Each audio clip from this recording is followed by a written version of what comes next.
Well, hello and welcome to another installment of Topics for 10, uh, kind of a transition for the living of these days. Um, Harvest edition. I begin uh,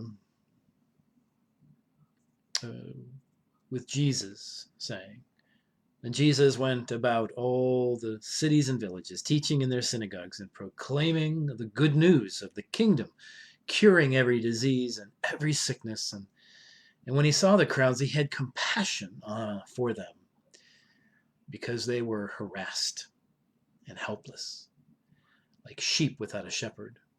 Then he said to his disciples, "The harvest is plentiful, but the laborers are few. Therefore, ask the Lord of the harvest to send out laborers into his harvest."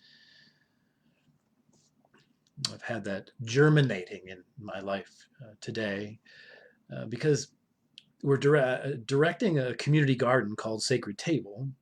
I am finding that we're moving into harvest time, and this Saturday we begin to harvest slowly. It'll be the kale, the chard, the beets, and the radishes. The harvest is ready. Now the question is the laborers. Because when I asked the master gardener, I said, "Well, when will we harvest?" And she said, "The the garden, the plants will tell you." And that opened my mind to how we harvest. And yes, as laborers in the garden of life and people's lives, if people's lives are gardens, and that harvest, what is that harvest? And let us not, and I wrestled with the fact of not colonizing, telling people how they will be harvested and what they're producing and how they will produce it, but to listen to them like we listen to the garden, and the garden will tell us what it is that harvest is in their lives and how we will harvest. So an urban garden has shown me that harvesting is not about colonizing. You can't tell the garden what to do. You can't tell the garden how it will produce and when it will produce. You cannot force uh, a crop. You cannot force a vegetable to be ready for harvest. You have to wait and listen and sit with and tend and water, nourish, and then it will tell you. I think there's some lessons in that.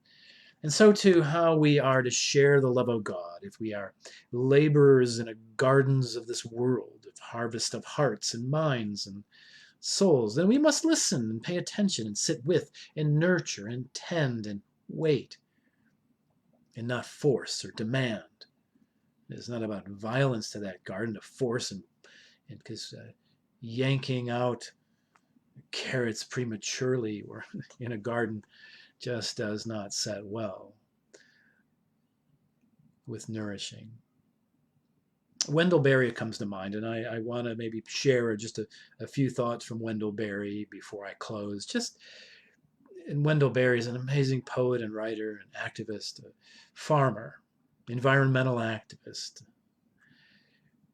And so I ran into Ashley Miller Hemholt. It was a blog in 2015 on this quote by Wendell Berry. The quote is, "The atmosphere, the earth, the water, and the water cycle, those things are good gifts.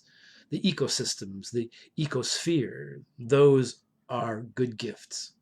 We have to regard them as gifts because we couldn't make them. We have to regard them as good gifts because we couldn't live without them." Wendell Berry. She continues to write on this quote, "How can you share the gifts that nature brings to students in urban areas?" I thought of that because it was, how we're working a garden, an urban garden. Uh, she writes, "Gratitude is an important lesson to learn through nature, and one that teaches can support with lessons surrounding interconnectedness of the natural environment and the human environment. health of local environments like gardens and watersheds of forests are good starting points when approached from the standpoint of how we are interdependent with all other living systems. For instance, we rely on healthy clean air, which is provided by photosynthesis in plants and trees. Ecosystem services like absorbing water from heavy rain, providing cooling shade and buffering sound and pollution are often areas where humans are dependent on the forest ecosystem within our own towns, not to mention the joy and beauty they provide. To me, let this be how we harvest. So as I listen to those words and sit with Wendell Berry and sit in a garden and then sit on urban streets and sit with people, there are Jesus is speaking to, because the laborers are few, because the laborers need to take their time and listen and be with, and that takes patience, and not everyone harvests like Jesus in love and compassion and mercy in a world of people who are abused and hated and destroyed. That we, as laborers called into the harvest of people's lives, must listen to how the garden, a true garden, grows, and how the master gardener sits and listens and pays attention. And it is this interdependence that we have with one another, that we are an ecosystem of God. And so I'll close with this poem. Wendell Berry has a wonderful collection of Sabbath poems. I really encourage you to read him. This is number 10, written in 1979. And so in the midst of this, I just invite you, as a laborer into the harvest, to take that road less traveled in people's lives, to sit with and listen and be patient. They'll tell you when it's time. We cannot force people. We can love them into relationship, not force them. And so Wendell Berry writes in this Sabbath poem, number 10, whatever is foreseen in joy must be lived out from day to day. Vision held open in the dark by our 10,000 days of work.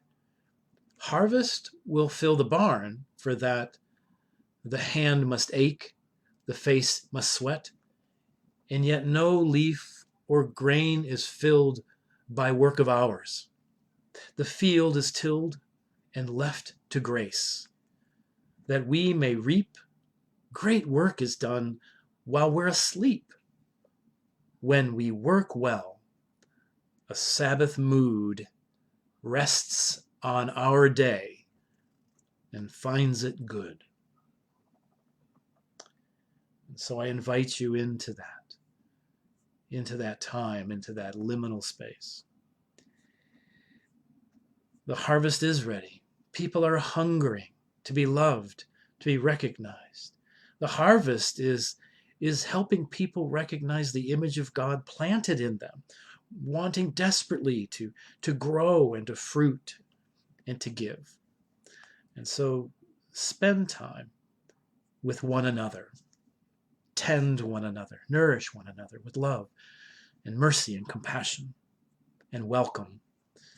And then we will see how the human garden, this wonderful ecosystem that we are a part of, God's garden of life, how we can participate, how we can be ones that harvest the God within each other, so that this world will reflect the beauty of diversity and the beauty of hope. Every garden is about hope, isn't it?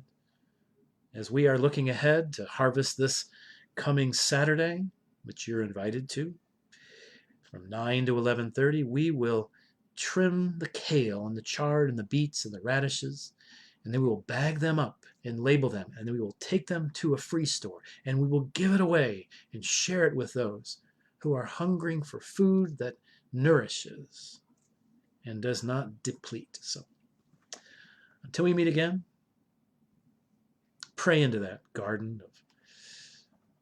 of life, for God is waiting to be found.